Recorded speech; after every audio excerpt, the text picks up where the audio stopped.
Sai, ko e ongo lele o sisu karaisi, ko e whonga o ko tau lawa ke whakafoki ki he ao o e o tua. So, i he mui eni o ko tau muui i ha wheitu o ko kehe mehe o tua. Ko iwi o ko tau hinga, ko iwi a tamo iwi. Ka o fōu ai ongo lele o sisu karaisi, o ko tau lawa ke foki ki he o tua. Pea ko eni ko e ongo lele a sisu karaisi. Ko e me uroaki, ko e tui. I taimo ko tau tui ki sisu karaisi, o ko tau mui hono ngahi whakahino hino, pea tau hi ene ngahi whekau. Ko eni ko e whonga ki tau lawa ki hoko ai toka taha ko mui ki a sisu karaisi.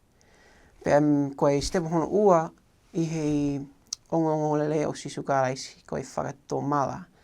Ko eni ko e tau vete o e mau ngahi hia mo e ngau ngahi hala mo anga hala ki he o tua. O ko tau kole ki ate ia ke whakamole i mai, pea ko eni ko e whonga ki tau ina lahi ki he ofa o e o tua mo e whakalele a sisu karaisi.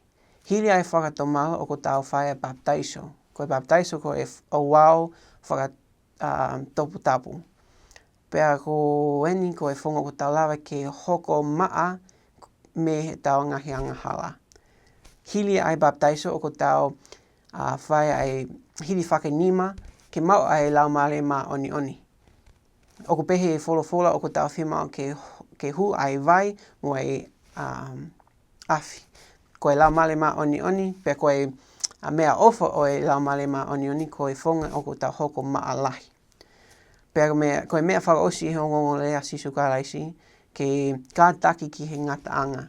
Hoko atu i he tui, mo e whakato mala, mo e ngahi o wau topu tapu, pea hoko maa oni, pea hawa i he whakalele a sisu karaisi. Pea toko ni ai ni hikehe ki nga hao ki karaisi, pea hoko hawa nā tolu lewa.